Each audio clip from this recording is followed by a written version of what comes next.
Hey everyone, welcome back to the channel, and today we are talking about how to purchase a home here in Maryland with an assumable loan, specifically a VA assumable loan. So if that's something that you are looking to gather more information on, then let's talk about it.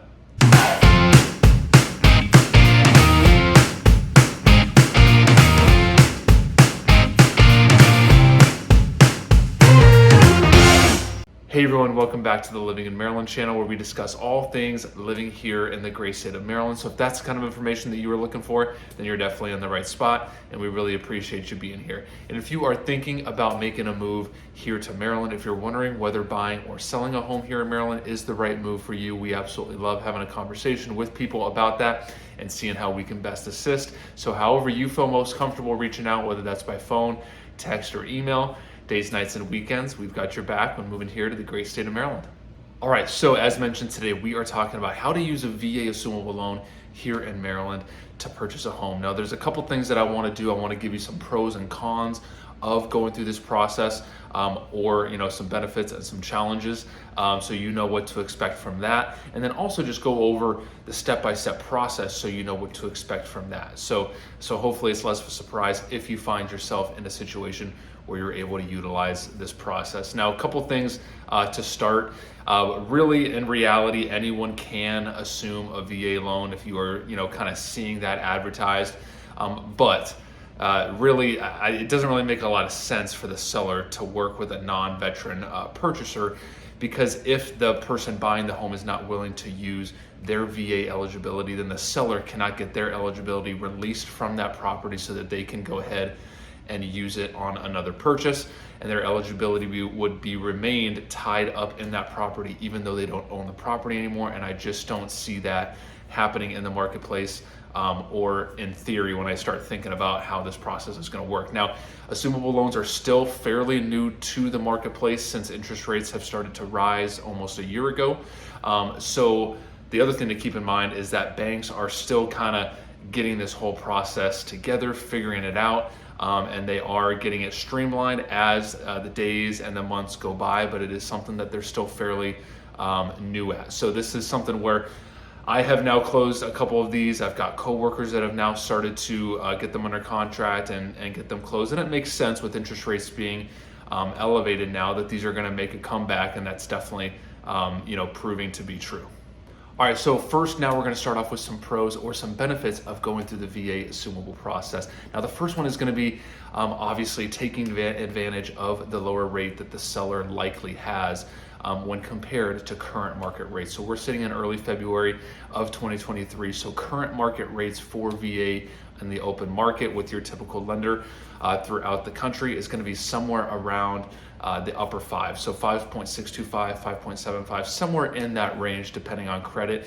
Now, it's not uncommon on some of these VA assumable deals that you'll see low threes, potentially even high twos. So taking advantage of those low rates could be massive. Pro or benefit number two is low lender fees. So typically when you are going through a traditional purchase with a VA loan, you're going to pay some sort of processing and underwriting. It's very common through lenders across the country, and that can range anywhere from $900 for the file, that can range up to $1,500 when you look at that, when it's broken down into your closing costs. The few assumable deals that I've done, and when I've been talking to other realtors around the country who are getting these done, it's pretty common to see a lot less. The two that I have done very recently, we saw between $300 and $400 assumption fees, which is still a fraction of the expense of your processing and underwriting through a traditional VA purchase for a home loan. Benefit number three is that, at least in the couple that I have done, I saw the buyers able to assume and take over the seller's existing escrow account. The escrow account is basically a piggy bank set aside with the lender to pay the buyer's property taxes and insurance on the buyer's behalf, so they don't have to front that money as the property tax bill comes due twice a year and as the homeowner's bill comes due once a year. So it allows you to break those payments down into 1/12, put them into a basically a little savings account, and then the lender pays that on your behalf. So it's just kind of easier for all parties involved. So and then typically when you're going through a purchase, you have to fund it with an entire year of homeowners insurance. You've got to fund it with some buffer money, so typically 3 to 6 months of homeowners insurance, and then another 3 to 6 months of property taxes to make sure that if there's a little increase in one or both of taxes and insurance, there's not a shortage and that they have to ask you for more money. So it ends up saving some money that way, that you're able to take over that escrow account. Now, one other disclosure, lenders across the country can do these processes very differently when it comes to VA assumptions. So it's very important, if you are going through this process, to talk to the lender about a lot of these things and just ensure that you understand exactly how this process goes. It's not necessarily an across the board kind of thing. Some of these details can vary from lender to lender across the country. Benefit and pro number 4 is that, from what I have seen, the bank that is processing the assumption does not require an appraisal. So this is something to just kind of keep in mind. I think, that could be a pro. It could be something to just kind of keep in mind on both sides. So it could save you the $600 that it costs for an appraisal, especially if you're doing, a deep analysis with your realtor of what the property value is and you're comfortable with that. And then you feel like there's no need for an appraisal, that saves you $600 right there, which is awesome. If you still feel like you want an appraisal, just because the bank does not require it when you're going through that assumption process, or may not require it, that's something to keep in mind as you're going into this process too, so you can communicate like, okay, so I still want an appraisal even though the bank may not require one, and that way we can include that in the contract and make sure you have that protection and that right to still order an appraisal. All right, so now on to some cons or some challenges of this process. The first one is going to be dealing with the banks and kind of expecting to deal with their timeline, because it's going to be definitely on their timeline and you want to be aware of that. As I mentioned, these are still newer to the marketplace as far as these assumptions coming back into the picture with rising interest rates. So the banks are still getting used to this process. They're kind of just getting their feet under them, and they are getting better, but it's still just taking some time. So we were hoping that this could get done in 30 to 45 days going into this process, but it's much more realistic to expect 60 to 90 days from these lenders to allow them the time to get this done. It just seems like that's what it's going to take them.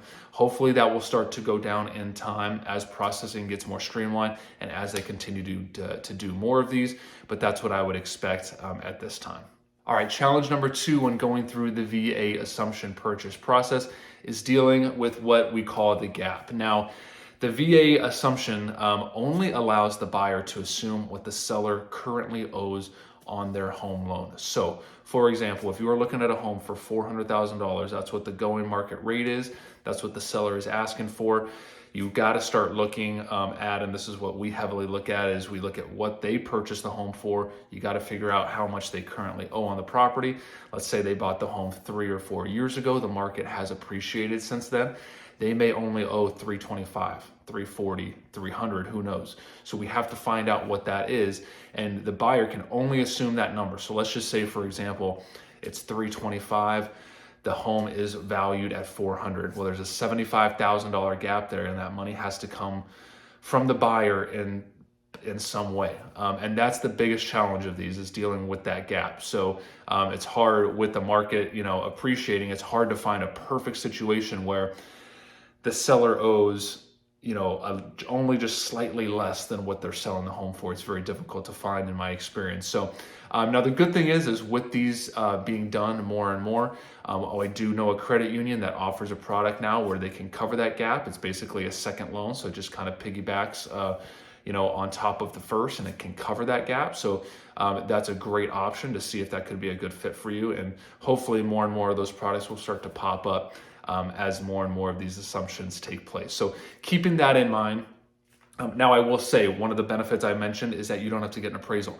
If you do not have the money, if you have savings and you can cover that gap, that's ideal because you don't have to involve a second bank. But if you have to get a second loan, especially one that's basically tied and using the property as collateral, then they're going to require an appraisal almost certainly. So just kind of being prepared for that. But if you're able to cover that gap, or if you're in a rare situation where there's very little gap and you're just able to cover that, then an appraisal is probably not going to be required. But just kind of being aware of how that works.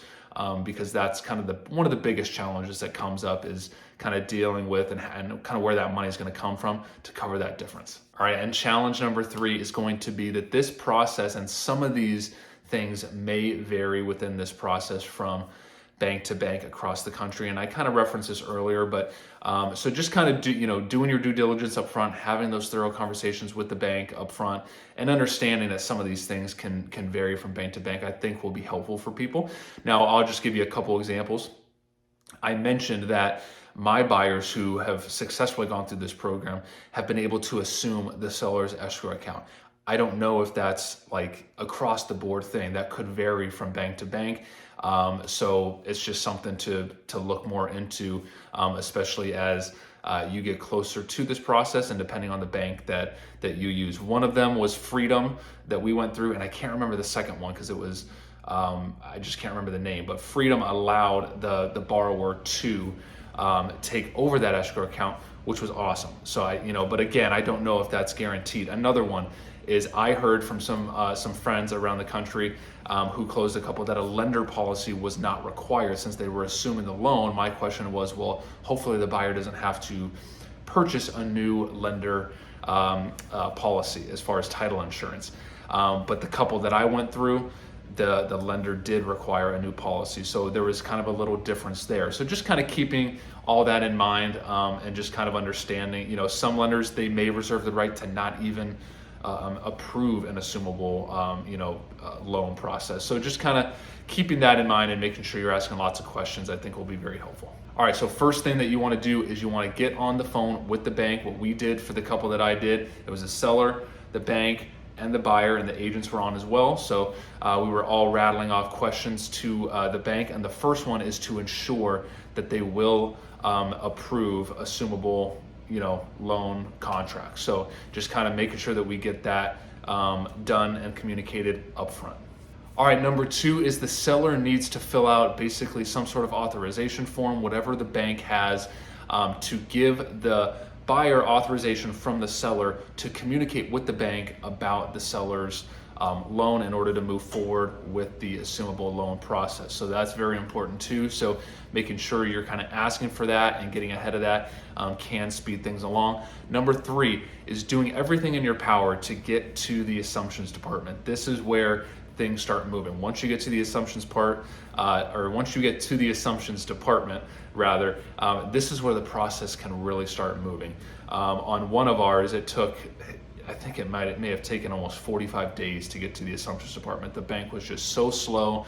There was so much back and forth, because you never get the same person twice. It's just, communication can be very challenging. So understanding that as well can be helpful. And just getting to that assumptions department, that's where the magic starts happening. That's where the ball starts rolling. So doing everything you can to push them to get you guys to that assumptions department is gonna really start helping that ball moving. And then once that happens, you are going to get paired up with a licensed loan originator who is going to get you on the phone as the buyer, and they're going to basically take a loan application from you and give you the yay or the nay if you can get approved for this assumptions thing. So it's pretty much like going through a pre-approval at that point. They're going to pull your credit. They're going to ask you to send financials, so pay stubs, bank statements, things of that nature. And then they're going to tell you, are you approved or are you not approved to assume and take over the seller's loan. And then from there, once you're approved, you get what's called a conditional loan approval, and you would get this going through any type of home purchase when you're using a mortgage. But a conditional loan approval is going to tell you that you are approved for the loan, but you still need to submit a number of items called conditions back to the lender. And a lot of times they're going to be things like bank statements, maybe letter of explanations to explain certain things going on in your financial situation. So it could be any number of things. And a lot of times I tell people, even once you submit this list, they give you, let's say 10 items, right? There's still gonna be more. So expect a little bit of back and forth for a week or two. So you're gonna submit those 10 items if it's 10, and then they're probably gonna ask you for 5 or 6 more. It's just how it goes with anybody using a mortgage. Unfortunately, it's just how it goes. So even maybe the conditions that you said maybe trigger new conditions. So they just have to be, there's so much documentation required with these loans. So kind of having that understanding helps so it's not overwhelming once you get to that point. Now, once you get all the documents in, What you're looking for is what's called clear to close. Once you receive clear to close from the lender, the file moves to a closer and you can set up closing date. You're gonna start getting all the details of the total payments and kind of all that stuff going forward. From there, they start packaging up a loan closing package that can be sent to the title company so you can go to closing on the home. So I hope this process or the explanation of this process helps. It's definitely something that can be a long time. It can be a little bit stressful dealing with the bank. But overall, if it's if the stars align, if it's something that where you can maybe cover the gap and kind of make it easier on yourself and not have to involve second financing, this can be a great program depending on your personal situation and depending on if the right property pops up that can be the right fit for you and your family. So if you ever have any questions, feel free to reach out. If you need any help, we'd love to assist in any way possible, and see you in the next video.